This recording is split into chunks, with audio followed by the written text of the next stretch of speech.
حدیث میں آیا ہے کہ ایک انسان اللہ کے ہاں جب پیش ہوگا تو جو تحفہ یا ہدیہ وہ خدا کی خدمت میں پیش کر سکے گا وہ کوئی بھی ہدیہ اس شے سے بڑھ کر نہیں ہو سکتا کہ جو خود اسی کی ذات سے صادر ہوا ہے، اسی کو کلام کی اس کی خدمت میں پیش کرے تو یہی اس کے لیے سب سے بڑا تحفہ ہے۔ اس لیے یہ آتا بھی ہے کہ اللہ تعالیٰ میدان حشر میں فرمائے گا جو قرآن مجید کے پڑھنے والے، حقیقی معنی میں پڑھنے والے، ان سے کہا جائے گا کہ تم پڑھتے چلے جاؤ اور تمہارا آخری مقام، تمہارے درجات بلند ہوتے چلے جائیں گے، آخری آیت جو تم پڑھو گے اسی کے مطابق تمہارا درجہ بلند ہوگا۔ اس اعتبار سے سورہ رحمان میں ہے الرحمن علم القرآن، رحمان کی رحمانیت کا مظہر اتم قرآن ہے، اس کی رحمت کا سب سے بڑا مظہر قرآن ہے۔ لیکن ایک عظمت ہے افادیت کے اعتبار سے، انسانوں کے لیے یہ کس کس پہلو سے مفید ہے، اس کے اعتبار سے میں سمجھتا ہوں کہ جامع ترین مقام سورہ یونس کی یہ دو آیات ہیں جو میں نے تلاوت کی۔ یا ایھا الناس، اے لوگو، قد جاءتکم موعظۃ من ربکم وشفاء لما فی الصدور وہدی ورحمۃ للمؤمنین۔ پہلی آیت میں 4 الفاظ جمع کیے گئے قرآن کے لیے۔ اے لوگو، تمہارے پاس آ گئی ہے وہ شے جو موعظہ بھی ہے، نصیحت، واعظ سے بنا ہے لفظ، موعظۃ وشفاء لما فی الصدور، اور جو کچھ سینوں میں روگ ہیں ان کا مداوع، ان کی شفا، ان کا معالجہ، وہدی، اور ہدایت، رہنمائی، ورحمۃ للمؤمنین، اور رحمت اہل ایمان کے حق میں۔ اس کے بعد فرمایا، میں ان 4 الفاظ کی شرح بعد میں کروں گا، لیکن دوسری آیت کا مفہوم بھی سامنے آ جائے تو اس پہلی آیت کی عظمت جو ہے وہ نکھر کر سامنے آئے گی۔ قل بفضل اللہ وبرحمتہ، اے نبی ان سے کہہ دیجئے یہ اللہ تعالیٰ کے فضل اور اس کی رحمت کا مظہر ہے کہ اس نے یہ کلام نازل فرمایا۔ فبذالک فلیفرحوا، تو چاہیے کہ اس پر خوشیاں منائیں، جشن منائیں کہ اللہ کا یہ فضل اور اللہ کی یہ رحمت ہمارے شامل حال ہوئی، ہمیں عطا ہوئی۔ هو خیر مما یجمعون، یہ ان تمام چیزوں سے زیادہ قیمتی اور بہتر ہے جو یہ جمع کرتے ہیں، دولت، مال و اسباب، آسائشوں کا ساز و سامان، راحت کی مختلف چیزیں جو بھی انسان جمع کرتا ہے۔ هو خیر مما یجمعون، ان تمام چیزوں سے جنہیں یہ جمع کرتے ہیں، جن کی قدر و قیمت کا ان کے قلب پر کوئی نقش ہے، ان سب سے کہیں بہتر، کہیں قیمتی، کہیں وقی، کہیں زیادہ قابل قدر شے یہ۔ خوشی منانی ہو تو اس پر مناؤ، جشن منانا ہو تو اس کا مناؤ۔ اب آئیے پلٹ کر ان 4 الفاظ کے اندر ایک بڑا گہرا معنوی ربط ہے۔ عام طور پر آپ دیکھتے ہیں قرآن مجید اپنے لیے ایک ہی لفظ استعمال کرتا ہے، ہدن، الف لام میم ذالک الکتاب لا ریب فیہ ہدی للمتقین۔ اصل شے ہدایت ہے، رہنمائی۔ ابھی رمضان مبارک کی آمد آمد ہے، اس کا جو ذکر ہے سورہ بقرہ ہی میں، شہر رمضان الذی انزل فیہ القرآن ہدی للناس وبینات من الہدی والفرقان۔ لفظ ہدایت کو 2 مرتبہ ایک ہی آیت میں دہرایا، لوگوں کے لیے ہدایت و رہنمائی، اور ہدایت بھی بالکل روشن، مبرہن، بینات، ایج پیچ نہیں، کوئی معمے حل نہیں کرائے گئے، کوئی منطق کی پیچیدگیوں میں نہیں الجھایا گیا۔ تو اصل تو ہے ہدایت اور رہنمائی، لیکن یہ مقام اس اعتبار سے بڑا منفرد ہے کہ اس سے پہلے 2 الفاظ لائے گئے۔ اس کی حکمت کی طرف متوجہ کر رہا ہوں۔ جیسے چونکہ میں بھی کبھی طبیب تھا، ڈاکٹر تھا، اس حوالے سے یہاں کئی میرے سابق میرے اعتبار سے ہم پیشہ حضرات یہاں موجود ہیں، انہیں معلوم ہے کہ اعلیٰ سے اعلیٰ دوا ہو، وہ جذب ہو جسم میں تبھی تو مفید ہوگی۔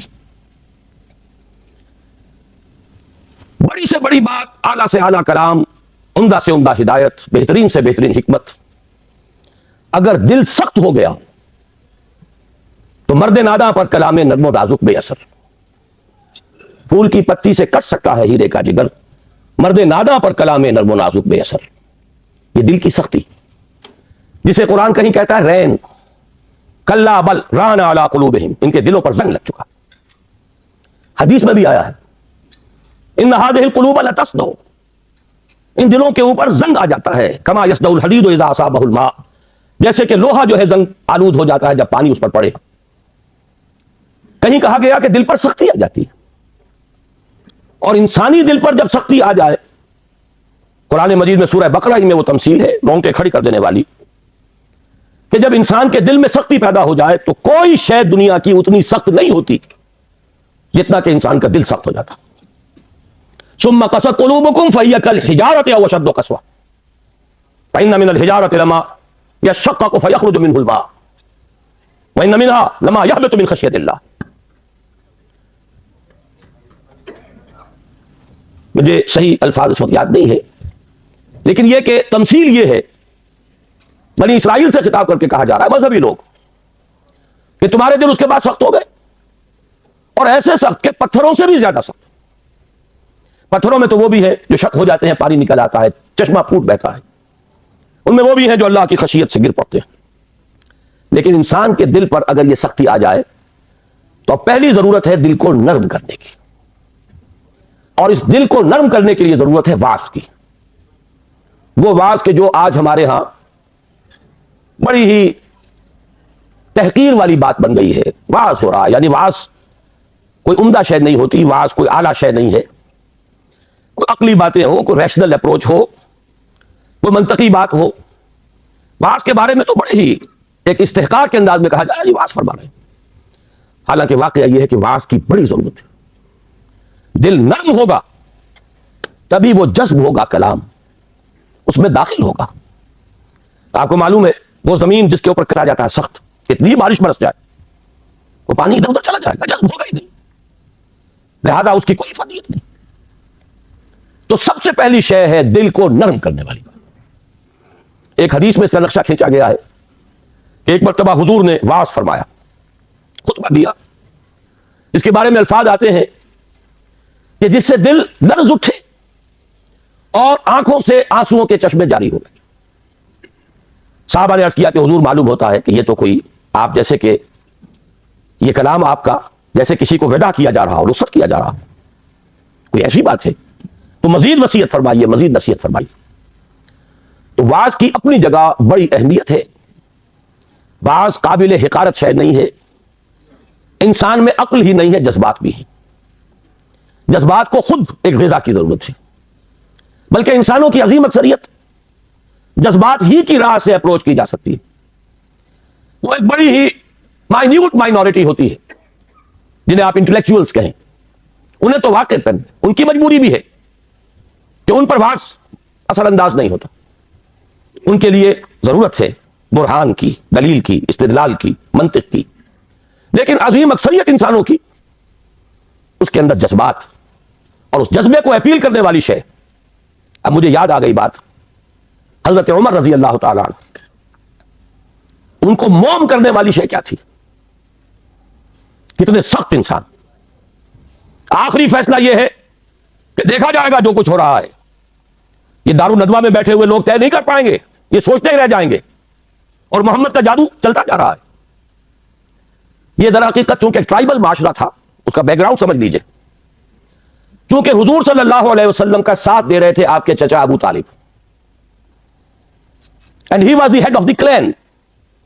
ٹرائب تو تھا قریش یہ قبیلہ تھا اس میں کلینز تھے جیسے وٹوؤں میں مانے کے لالے کے شامت کے. اب یہ چھوٹے چھوٹے گھرانے تقسیم ہوتے چلے جاتے ہیں اور ہر اس خاندان کا ایک سربراہ ہے. اگر اس کے کسی فرد کے خلاف اقدام کیا جائے تو پورے خاندان کو گویا کہ چیلنج کیا گیا اور ابو طالب حضور کا ساتھ چھوڑنے کو تیار نہیں تھے. لہذا قریش کے راستے میں سب سے بڑی رکاوٹ یہ تھی کہ ہم اگر محمد کے خلاف صلی اللہ علیہ وسلم کو اقدام کریں تو ان فائٹنگ شروع ہو جائے گی قریش کی. اور اتنی عقل انہیں بھی تھی ایک house divided amongst itself can not stand. پورے عرب میں جو ان کا مقام تھا جو دبدبہ تھا جو انہیں حیثیت حاصل تھی اگر آپس میں لڑ پڑیں گے تو ختم ہو جائے. یہ چیز تھی جو مصلحت کے تحت روک رہی تھی قریش کو حضور کے خلاف کوئی فیصلہ کل قدم وہ اٹھا نہیں پا رہے تھے. لیکن حضرت عمر نے فیصلہ کر لیا کہ کامٹ میں اب جو ہوگا دیکھا جائے گا. میں اب ایک دفعہ تو یہ جھگڑا چکا کے آؤں. تلوار لے کے نکلے. راستے میں ایک صاحب مل گئے کہ جو ایمان لا چکے تھے. انہوں نے تیور دیکھے عمر بن الخطاب جس بات کا فیصلہ کر لے کر گزرنے والا بڑی حکمت سے ڈائیورٹ کیا. کہاں چلے کہ بس میں اب قصہ چکانے جا رہا ہوں یہ روز کی کلکل جو ہے اب ختم ہونی چاہیے. انہوں نے جو تیور دیکھے فرمایا کہ تمہاری تو اپنی بہن ایمان لے آئی تمہارے بہنوئی مان لے آئے. اب وہ جو جلال اور غضب اس کا میں اور آپ اندازہ نہیں کر سکتے جس کے ساتھ وہ گئے ہیں اپنی بہن کے گھر, اور جس طرح مارا پیٹا ہے بہنوئی کو بھی حضرت سعید بن زید رضی اللہ تعالی عنہ, اور فاطمہ بنت خطاب حضرت عمر کی ہمشیرہ.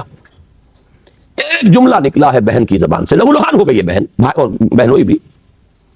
عمر چاہے تم ہمیں ہلاک کر دو لیکن اب اس دین کو ہم چھوڑنے والے نہیں. ایک جملہ ہے, موم کی طرح پگھل کر رہ گیا عمر. اس میں کوئی انٹلیکچوئل اپیل تو نہیں تھی, کوئی دلیل تو نہیں تھی, کوئی منطقی اپروچ نہیں تھی, کچھ بھی نہیں. تو معلوم ہوا کہ انسان کے اندر, عمر جیسے شخص کے اندر بھی جذبات ہیں. تو معلوم یہ ہوا کہ انسانوں کی ایک عظیم اکثریت ہے جس کو جب تک کہ یہ اوپر کا کرسٹ نہ اترے گا لا کا موتی بکھیرتے رہیے. مرد ناداں پر کلام نرم و نازک بے اثر. تو سب سے پہلی یہ ضرورت ہے دل کے اس کرسٹ کو نرم کرنے کی تاکہ جذب تو ہو, دوا اندر اترے تو صحیح. کیوں بجان در رفت جان دیگر شبت, جب جان کے اندر اتر جائے گی یہ شے تب تو انقلاب آ جائے گا, لیکن اترے تو صحیح. اس کے لیے اس کرسٹ کو توڑنا ضروری ہے. لہذا پہلی شان قرآن حکیم کی اس آیت میں آئی موعظۃ. یہ دوسری بات ہے کہ ہم نے واعظ کے اعتبار سے بھی وہ ناقدری کی ہے قرآن کی کہ اس کو واعظ کے میدان سے بھی نکال دیا گیا تھا. اور آج کی بات نہیں, آج تو خیر واعظ ہی کو گالی بنا دیا گیا, لیکن بہت عرصے پہلے واعظ بھی ہوتے تھے تو وہ مثنوی مولانا روم سے ہوتی تھی. علامہ اقبال نے جو مرثیہ کہا ہے, واعظ دستاں زنو افسانہ بند, مانیے او پست و حرف او بلند, از ضعیف و شاد و مرسل کارے ہو, از خطیب و بینمی گفتارے ہو. بعض ہوتے تھے بڑی ہی کمزور حدیثوں کے بل پر, بڑی ہی بے سرو پا روایات اور حکایات کے بل پر, یا اشعار کے بل پر, قرآن کے بل پر.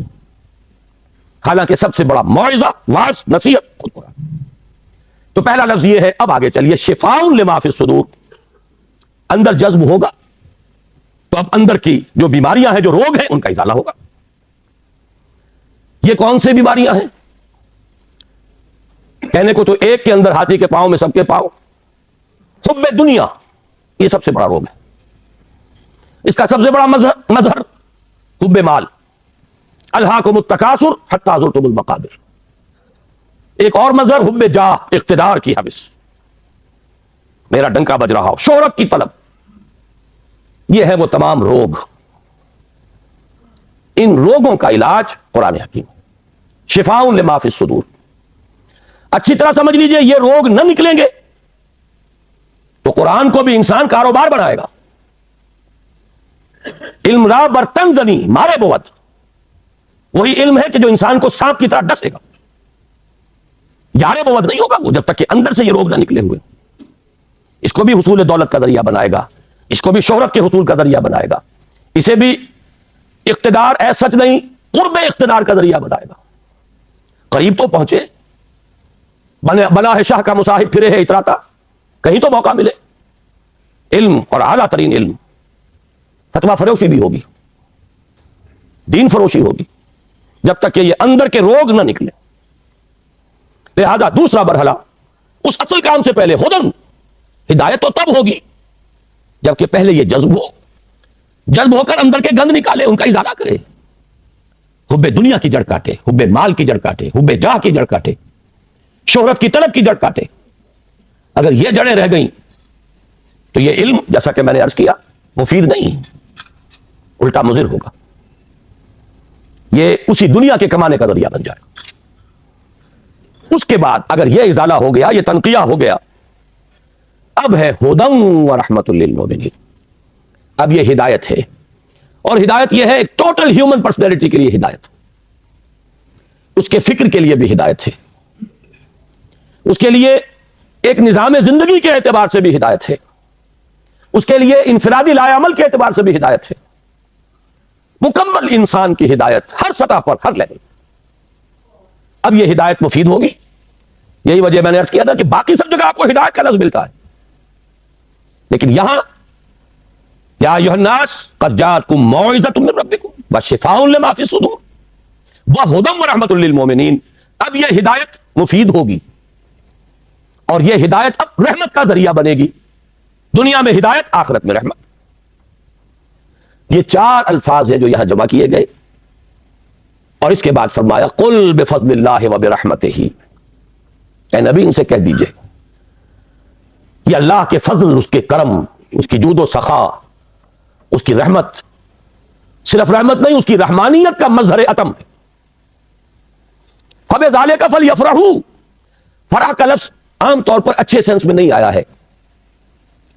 فرح ایسی کیفیت کو کہتے ہیں جب کہ انسان کسی شے پر خوشی سے پھولا نہ سما رہا ہو،